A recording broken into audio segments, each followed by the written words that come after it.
الحديث 41 عن أبي محمد عبد الله بن عمرو بن العاص رضي الله عنهما قال: قال رسول الله صلى الله عليه وسلم: لا يؤمن أحدكم حتى يكون هواه تبعا لما جئت به. وهو حديث صحيح رواه أبو محمد عبد الله بن عمرو بن العاص رضي الله عنهما. طيب، هذا الحديث ما معناه؟ أولا المعنى الإجمالي للحديث هو طبعا عبد الله بن عمرو بن العاص يكثر من الرواية، وأبو هريرة رضي الله تعالى عنه كان يعني يغبطه على ذلك لأنه كان يكتب وأبو هريرة لا يكتب، فكان ينظر إليه أبو هريرة على أنه هو الوحيد الذي زاد عنه في أخذ الحديث، لأنه كان يكتب عن النبي صلى الله عليه وآله وسلم. الهوى منه الممدوح ومنه المذموم، والهوى الممدوح هو ما وافق هدي النبي صلى الله عليه وسلم. ولكن إذا أطلق الهوى فالمراد به المذموم. والهوى عبد، الهوى طاغوت يعبده بعض الناس، الهوى طاغوت يعبده بعض الناس، يعني بمعنى أن بعض الناس يأخذ دينه وعمله ومعاملاته تبعا لما تهواه نفسه حتى ولو خالفت شرع الله تعالى. ولذلك النبي صلى الله عليه وآله وسلم يقول: لا يؤمن أحدكم حتى يكون هواه تبعا لما جئت به. وفي هذا النفي بالإيمان ليس المقصود منه نفي أصل الإيمان، لأنه الناس يتفاوتون. الآن هل كل الناس على درجة واحدة في كون حبهم لأحكام الدين والشريعة متساوية في قلوبهم؟ لا، هذا طبيعي، لأن بعض الناس تحب بعض الأحكام الشرعية فتفعلها وهي مقبلة مطمئنة، والبعض الآخر يفعل بعض الأحكام الشرعية وهو محب ومطمئن لها، لكن يفعل بعضها الآخر وهو على درجة أقل في هذه المحبة. لكن لو أن إنسانا كان لا يحب أي حكم من الأحكام الشرعية على سبيل المثال وهو يفعلها، فهذا لا شك أنه منافق. أصلا هذا يعني لم يدخل في الدين.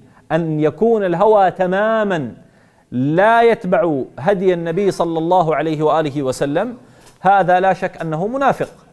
أما الناس حقيقة في واقع الأمر حتى من لدن الصحابة رضي الله عنهم إلى يومنا هذا، كان بعض الناس تستهويه بعض المنهيات أو المحرمات، لكن ما يفعلها خوفا من الله سبحانه وتعالى. صح ولا لا؟ جاء رجل إلى النبي صلى الله عليه وسلم يقول: يا رسول الله، إذا اللي بالزنا لو ما وجد في قلبه شهوة لذلك يطلب من النبي صلى الله عليه وسلم هذا؟ ما يطلب أبدا. هل هو يعلم، هذا الصحابي هل يعلم حرمة الزنا؟ نعم يعلم حرمة الزنا. هل اشتهته نفسه؟ اشتهته نفسه. هل فعله؟ لا، ما فعله. لماذا؟ لأنه يخاف من الله تعالى. ثم عقبه النبي صلى الله عليه وسلم بعد ذلك بدعوته وبإرشاده. لكن ننبه على مسألة: هذا يكون في بعض المسائل، ما يكون كل الدين في قلب الإنسان هو والله هو ما يحب يصلي وما يحب لكن يفعل. ليش يفعل؟ والله خلاص لأنه يعني هو لازم يفعل. إذا ما يحب كل هاي الأحكام هذا منافق، هذا منافق، لأنه يعني أظهر شيء وأبطن غيره. نعم. طيب، الحديث فيه تحذير الإنسان من تحكيم العقل والعادة. دائما الإنسان لما بده يفعل أي فعل، يا جماعة أنت بدك تفعل أي فعل، بدك تأكل، تشرب، تتزوج، تتاجر مع أحد، تفعل أي فعل، الأصل إيش تساوي؟ إنك تحكم دين الله سبحانه وتعالى. ما حكم إني مثلا أنا أعطي لواحد $1000 ويعطيني عليها في كل شهر $25، خلاص إن شاء الله هو يربح 100 وإن شاء الله ينكسر على 25، أنا بس نهاية الشهر أنا بدي $25. ما حكم هذا؟ والله جيدة وكويسة وكذا ونسبة المخاطر فيها 0، صح ولا لا؟ حرام، ببساطة حرام، لأنها صورة من صور الربا. إذن أنا كمسلم الواجب علي أن أتركها. ما حكم أني أغش في البضاعة؟ النبي صلى الله عليه وسلم نهى عن الغش، إذن أنا كمسلم الواجب علي أني ما أغش. ما حكم كشف الوجه للمرأة؟ الواجب على المرأة أن تستر وجهها في حال كان هناك فتنة، إذن المسلمة يجب عليها أن تستر وجهها. ما حكم أني مثلا أتاجر بالدولار المجمد؟ الدولار المجمد صورة وضرب. أبو محمد يصفن يقول ما هو الدولار المجمد؟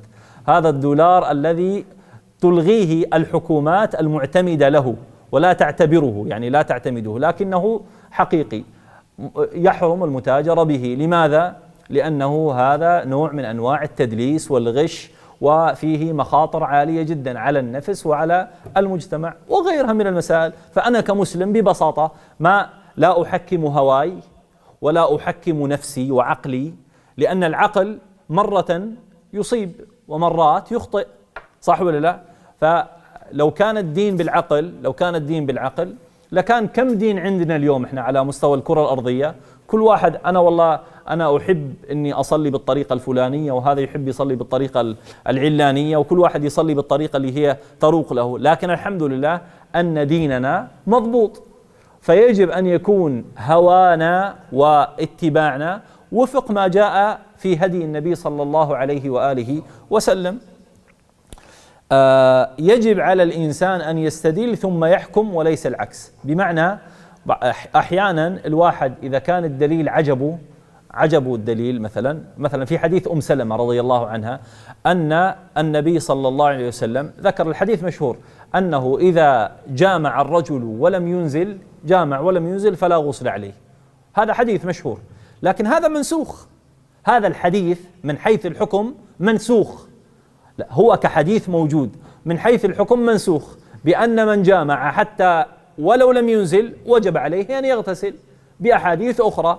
فهذا الزلمة عقلا يقول لك أنا بالنسبة لي هذا الحديث ممتاز بالنسبة لي، فالأفضل لي. مثل اليوم عم أقرأ على تويتر يقول لك واحد: هل الصيام إجباري ولا اختياري؟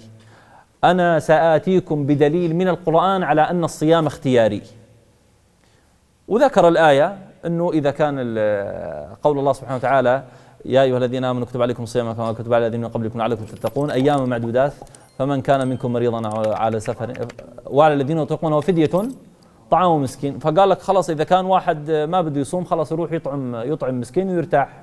هذا يعني الآن هذا من حيث الاستدلال استدل بماذا؟ استدل بالآية، لكن حكمها إلى عقله، ما حكمها إلى بقية النصوص الشرعية المعتبرة. واضح يا جماعة؟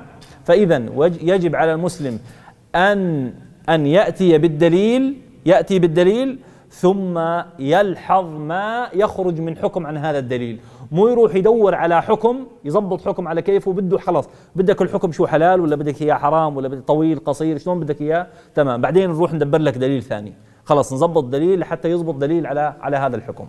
هذا يعني غش، يعني تدليس. وجوب تحكيم الشريعة في كل شيء، الإنسان المسلم يجب عليه أن يحكم الشريعة في كل شيء. الحديث فيه دليل على إيش؟ على أن الإيمان أصلا يزيد وينقص حتى يكون هواه تبعا لما جئت به.